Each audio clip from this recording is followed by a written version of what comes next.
Welcome to our kit.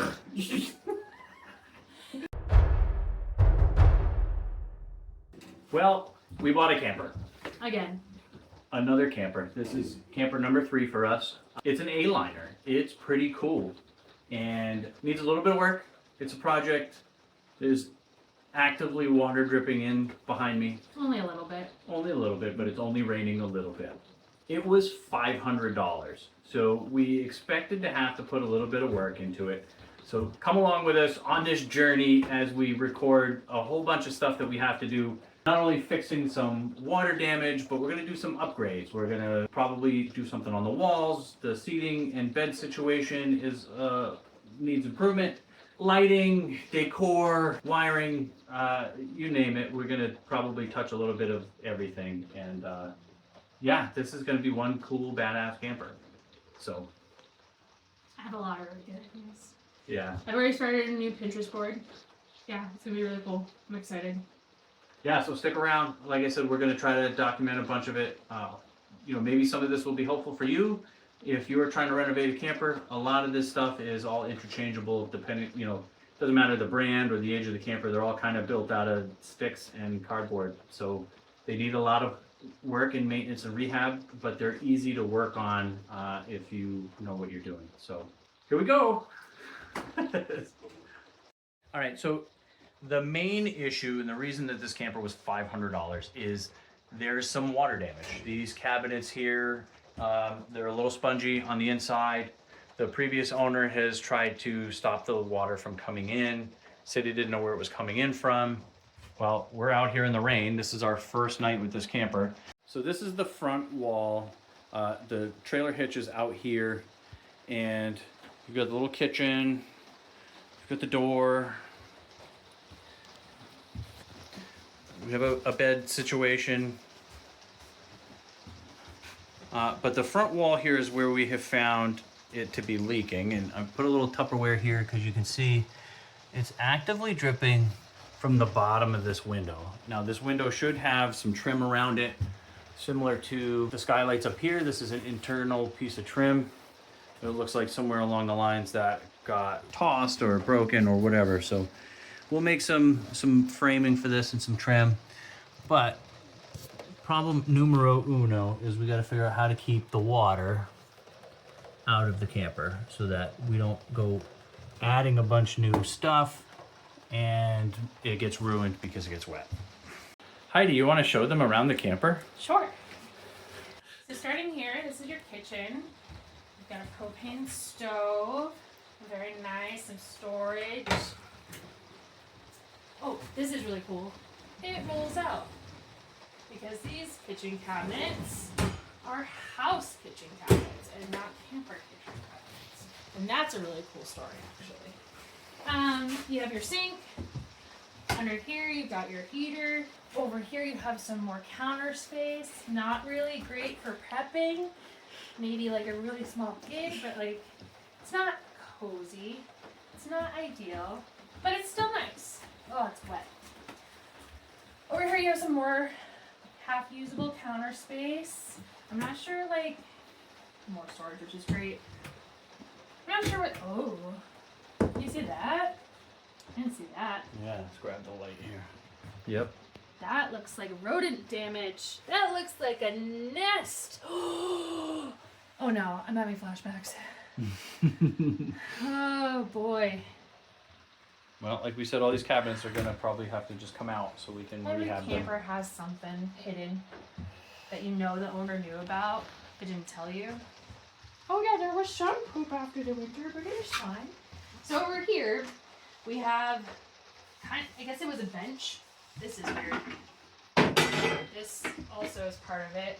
You can have an adjustable shelf. Use it as like a place to put your food, or maybe like a laptop or something. You watch a movie in bed.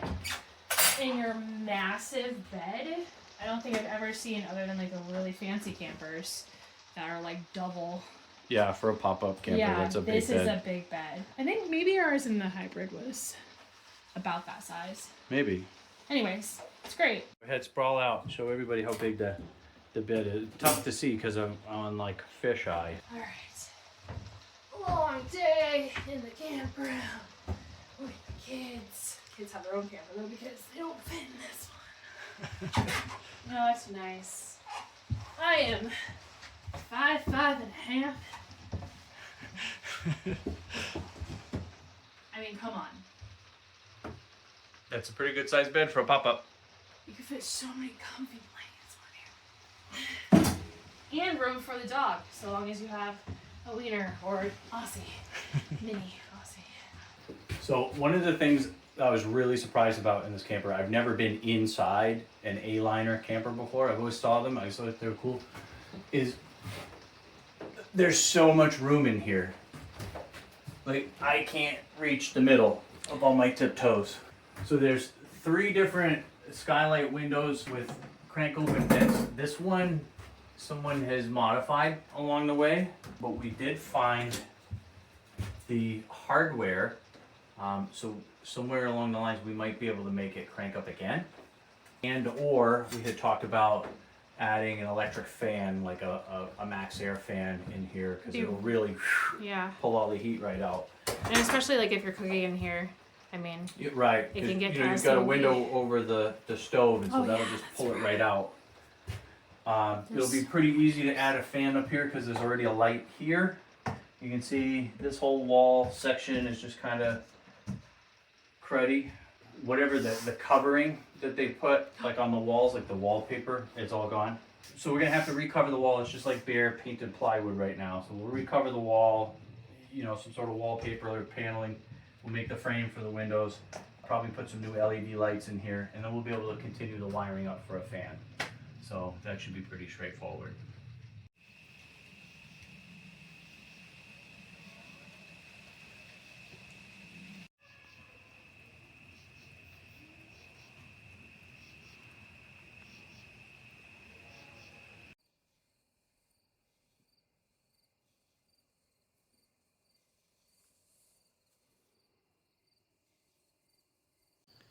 So here she is in all her glory in the daylight.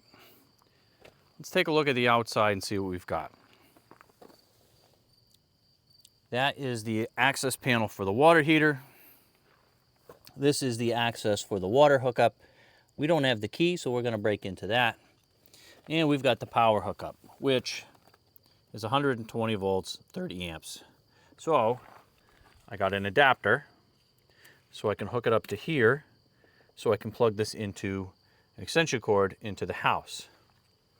Most campers are gonna run the 30 amp outlet, or the larger ones are gonna run a 50 amp outlet. Very, very rarely are you gonna find one that has a regular 120 volt wall outlet that plugs into your home.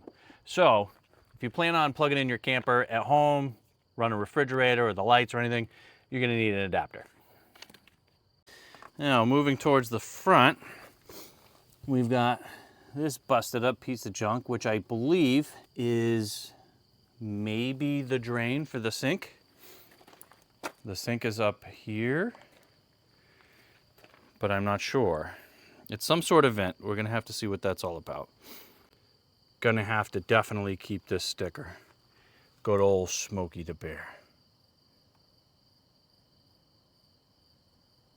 Really cool and unique about this camper is Heidi was actually looking online for different A-liner things and found a blog from 2011 with this very camper with the previous owners, and they chronicled everything that they did to it. So we have that whole record, which very, very rare. You never get that. So there's a bunch of things in this camper that are not original, but we know exactly what they did. So this is one of those things that they mentioned, where they moved the heater from up here to down here. Something to do with when they rearranged the cabinets in here. I believe these vents here used to be for a refrigerator, which has since been removed.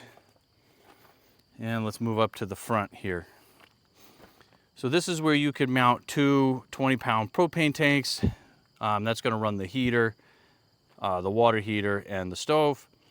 There's actually a place for the battery inside under the bed, but we may move that to the outside here because I think it's a little bit safer. You can see the front, got some dents and dings to it. I mean, it's 30 years old, right?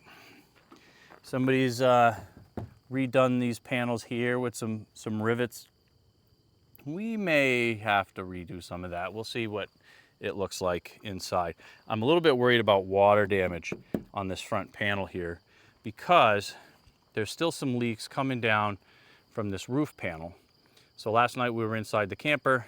We had some leaks under this window here, and then alongside the bottom, some leaks. So they spent a lot of time, the previous owner spent a lot of time trying to reseal all these windows. And you can see he put a lot of like silicone sealant everywhere, and then it looks like taped off and then brushed on or sprayed on some sort of sealant, Flex Seal or something along those lines. However, I think it's still leaking through some of the rivets here. And so I got some more sealant. I'm gonna try to clean this up and get this window resealed. Up here on the top, we've got these 3 skylight windows. 2 of them open. I think the middle one was broken at some point, so they bolted it shut.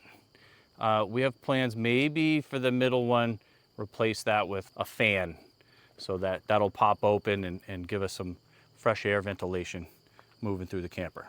Moving towards the front here, we have a storage cubby. We didn't get any keys with the camper. We're gonna have to replace those storage cubby locks. We don't need a key. Who's gonna go in there? So I'm just gonna replace it with something with like a thumb screw, wing nut kind of thing. Camper comes with its own little leveling doohickey there. I think we're pretty darn close right now. The latch for the door is a little sun faded and broken, so we'll probably order one of those, and the screws are, well, just barely hanging on there. So that's something that we're gonna want to address. We'll probably make it so that the door is latched a little further open so it doesn't catch the wind. And then you may notice that the window, which is just, it's just plastic, but it's tinted plastic, is broken, so somebody taped that up. And we got, looks like there might have been a latch or something here, which is also damaged. So we got a little bit of work to do on the door, clean that up.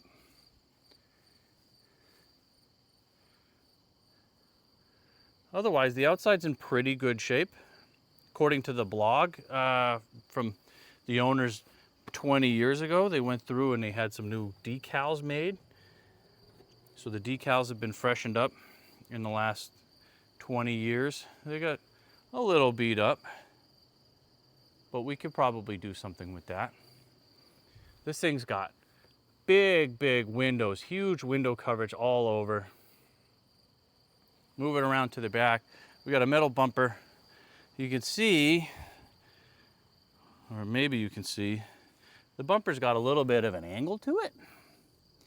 And I think that's because the stabilizer bars are bolted to it. So maybe that's by design, maybe it's not, but we're gonna take a look at that. And we're gonna clean that up if, you know, we need to paint it and put a cap on it and everything so we don't get hornets. We're gonna do that. But we're not gonna need a sewer hose because there's no bathroom in this camper. It's got a spare tire. The 2 tires that are on the camper are in perfect shape. They still got the little nubbies on them. And we got this big window back here behind the bed, which, from what we could tell last night, isn't leaking. So this will pop open, give you some fresh air. And then one of the things that we noticed when we were towing the camper home is the turn signal on the right side doesn't flash, it just stays bright the whole time. So that's probably just a case of flipping the bulb around. Kind of a common mistake with those dual filament bulbs.